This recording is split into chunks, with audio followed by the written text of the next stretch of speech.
DMP commissioner Sheikh Mohammad Sajjad Ali বলেছেন, অপরাধ প্রতিরোধে মহানগরীর অলিতে গলিতে নিয়মিত অন্যান্য টহলের পাশাপাশি মোটরসাইকেল টহল আরও বাড়ানো হবে।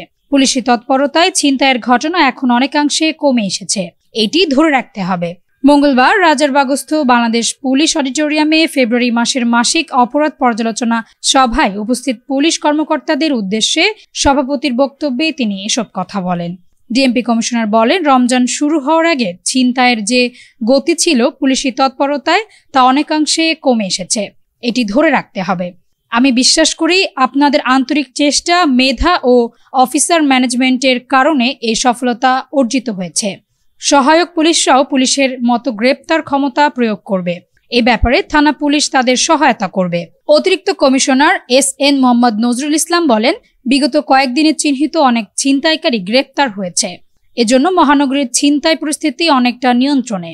আসন্ন ঈদে গাবতলী মহাখালী এলাকায় ছিনতাইকারীদের দৌরাত্ম্য বেশি হতে পারে, এ ব্যাপারে সতর্ক থাকতে হবে। অতিরিক্ত পুলিশ কমিশনার রেজাউল করিম মল্লিক বলেন, ঈদ উপলক্ষে অনেক বাড়ি ও মার্কেট খালি থাকবে।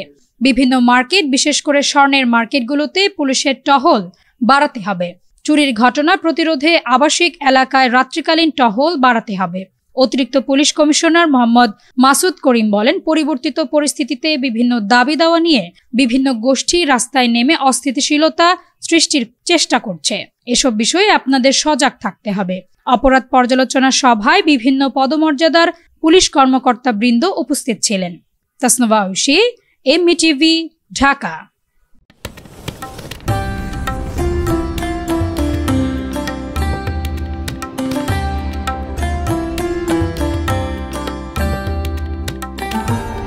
এমটিভি, স্বাধীন বাংলার স্বাধীন কণ্ঠ।